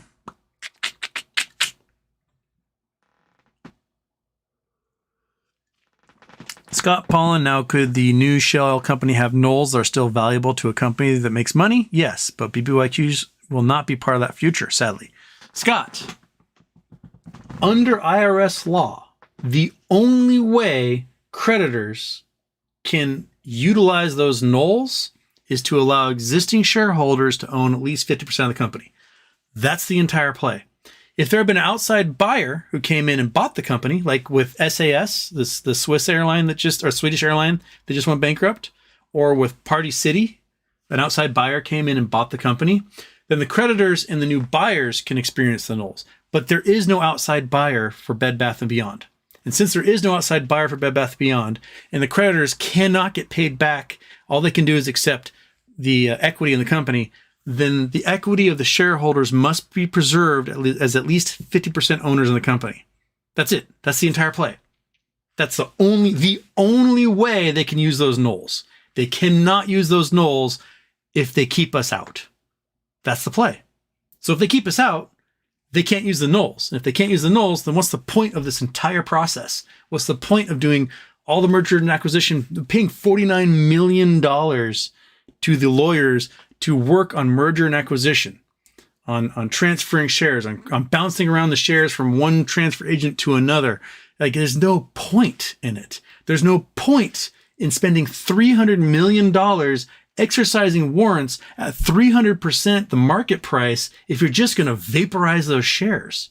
You would never do that. You just wouldn't. So the only way, period, that the creditors can use the nulls is if we get to maintain 50% equity in the company. That's it. That's the only way. There's no other way possible for them to enjoy those nulls. That's it. So it seems pretty simple to me that if you have $3.5 to $10 billion in nulls that you want to use, you can go, okay, these yokels can maintain the 50% ownership. We'll be okay with that. And if you don't let them have it, if you don't let these 1 million investors or more maintain their equity in the company, and it turns out Ryan Cohen's behind this, then you're going to lose a third of the GME holders. They're going to leave. And you're like, yeah, fuck this. Fuck this guy. So just on a PR level, you do not want to screw these people over.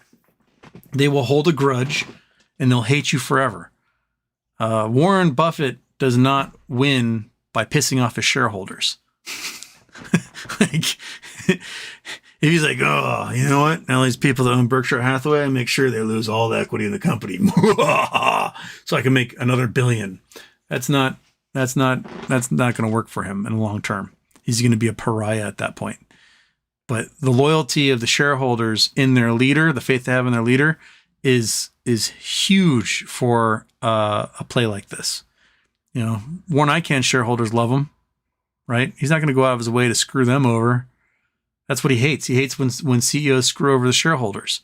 So he's the entire purpose of this play. The entire purpose of the play specifically is to generate a holding company that has lots of nulls and a whole bunch of subsidiaries under it that could benefit from it. That's it. That's the play. So here we sit, twiddling thumbs, waiting for documents to be filed. Julio Pulte just announced meet and greet will be December 14th. Okay. So December 14th for the meet and greet, Monkey. Do you want to go to Miami? Whatever. I was invited. $500 to give to go to that meet and greet anyway. But Julio, you can go crash it, right? You're down there in Miami. Monkey butt. You want to come up here. I did some ranting. You want to try the new bag? New bag. This one's from Avocados. Full Moon Natural Essentials Jerky Tenders. This stuff, human grade dog treat. So basically, this is like chicken I could eat, or turkey. What was it? Turkey?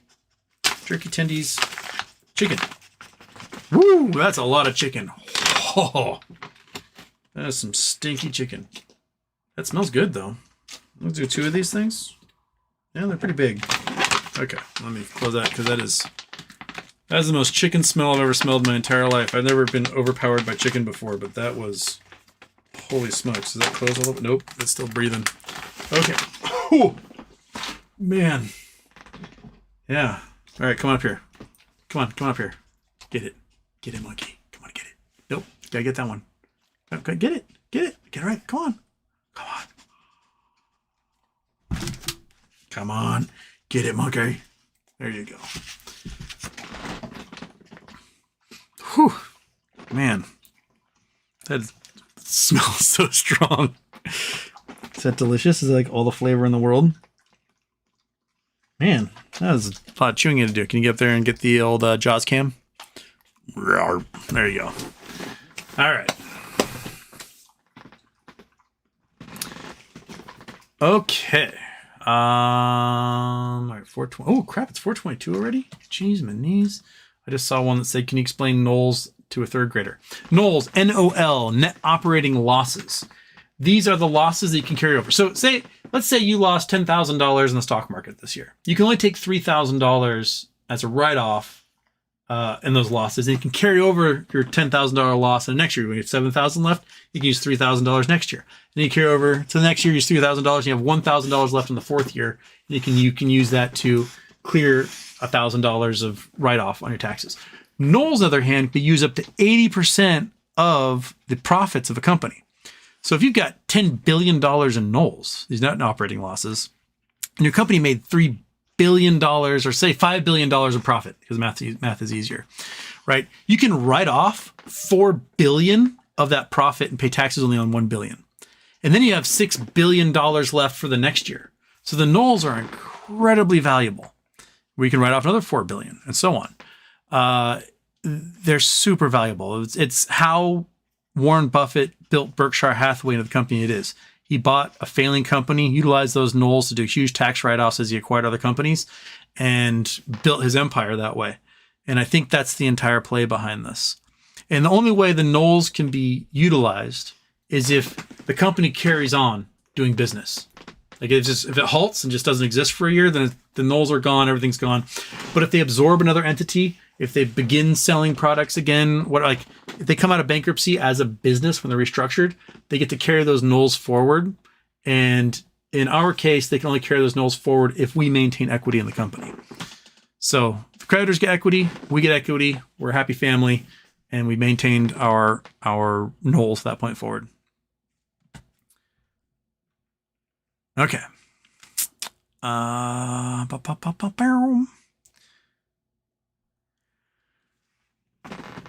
DJ, shares will be reissued when 317B goes in. 317B states stock shall be treated as redeemed by corporation if the corporation acquires a stock from a shareholder in exchange for property. There you go. Yeah.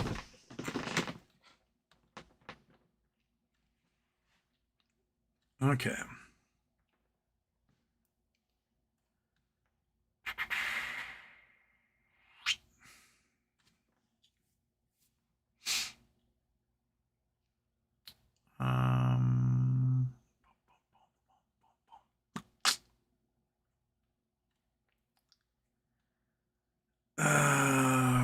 It's Lydia. Costco sells A5 Wagyu $100 steaks. I even think they have the certification. Well, I've never bothered looking at Costco for A5 Wagyu because I've never had discretionary income where I felt like, yeah, I'm going to spend $100 on this meal at home. So, yeah. We'll get there, though. Monkey and I will share one, eat one. I don't know. Invite the whole family over. Anonymous Bloomer, Houston, do you trust corrupt government hedge fund will make the BBYQ run after GME They made a lot more corrupt, so retail can't win. It's more controlling nature, not shilling. I have hope because 1 of 2. Where's 2 of 2? Hope if active investors, i.e. big whale on our side, which can help us sail the ship through. Also, this is in bankruptcy, so finite date is attached to rather infinite fuckery. Your thoughts? Yeah, we've got whales who hate shorts behind us. We've got 2 or more billionaires behind this thing, and they want to screw shorts over. And if they can't screw shorts over if they let the shorts win. Like, their companies are getting actively shorted, and it's pissing them off, and they want to vaporize these short hedge funds. And so their move is to destroy these assholes without lube and just go to town on them. And they can't do that without maintaining equity for the shareholders. If they maintain equity for the shareholders, those short hedge funds are so screwed, and they know it. That's why they're spending so much time and effort trying to like tell people to go and call their brokers and ask for them to courtesy close their BBYQ shares for a loss to get the tax write-off. Like, if you do that, then the brokerage gets your shares. The brokerage go, okay, I'll keep your shares, and they're fine with that. There's a reason why the implied volatility was 1.6 million on Friday. There's a reason why a stock that's not trading is now a 12 out of 12 buy recommendation by brokerages. Like, they know something's brewing. They know it. I know it. Bob Dole knows it. And here we are. We can't do anything about it. We just twiddle our thumbs and chit-chat and get ready to high-five each other if and when it happens. So that's what we're going to do.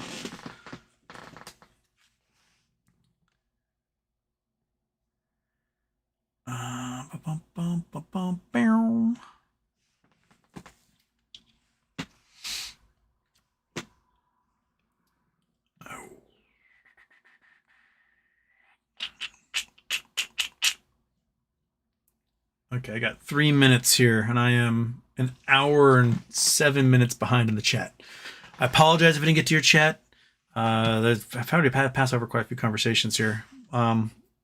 Let's see. Maui Sam is here. Hello, Maui Sam. BFH Houston, was your mom an adult from the Snoopy show? Wah, wah, wah. Wah, wah, wah, wah, wah. I think everyone's parents were. Fortunato 2. Houston, what is your view on future of gold and silver prices? Oh, when the market crashes, they'll explode. It might take a year or two for them to really reach their highs, but yeah, it'll go up. Stargazer, black shirt under the white shirt, power move. Yes, little yin yang for everybody. B-Ball 3710, haven't caught a video in a couple weeks. Anything new with MMTLP? There were closed door hearings on it. Senator Crapo has been demanding the blue sheets. He didn't attach a date when he wanted it by. But methinks that the next time Gensler pops in front of Congress and they ask him about MMTLP and he's like, I've heard of it. They're not gonna let that fly this time. They're gonna chew him a new asshole and demand they come back with the information they require. So it's a slow as hell. Everything it takes so long. Can't someone just wave a wand and bing, have it be done with. But it's the system we got, I guess. Chris Taylor's that traditional polo shirt. I'm digging it. I don't think so. All right, who makes this? This is Vakutuli. It's got palm trees on the thing. It's a fast-growing fashion brand. I don't know. Maybe Michael Mystery would know more, but that's all I got out of that. We're acting so expecting you can get stuff. You already got your thing, dude. You already got your thing. You're good. Okay. No, it's 4:30. I can do one more, and then I got to run away. Okay. Where are we? Oh, my chat is frozen.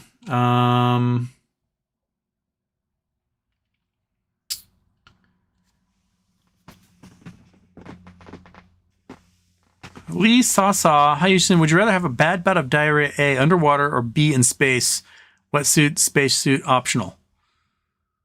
Underwater. by far.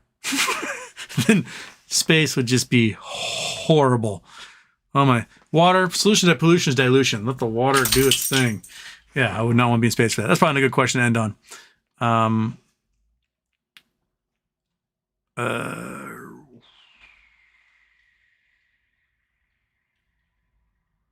People ask the same questions over and over and over again. Oh, quit doing that.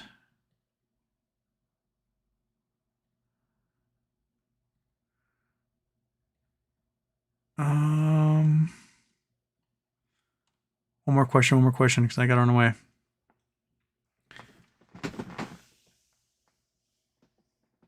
Kyle Garibaldi, could spend your newfound fortune on half of Warhammer miniatures, or you could play Magic the Gathering and get every card in the set that comes out every third of the year. I don't do either of those things, so Watchison paints his miniature army. I have some friends who do that stuff. I'm sure that I could learn how to do it from them. All right, I got to get running. I'll see you guys Wednesday if really cool documents aren't filed tomorrow. If really cool documents are filed tomorrow, I'll figure out a way to go live. But I'll see you Wednesday otherwise. It'll be Wednesday afternoon because I got some friends. My friends are flying in from Switzerland. I got to go meet them at the airport and hang out with them. So I'll be doing that Wednesday evening. But have a great day. Enjoy yourselves, and I can take one of these. Shabbat.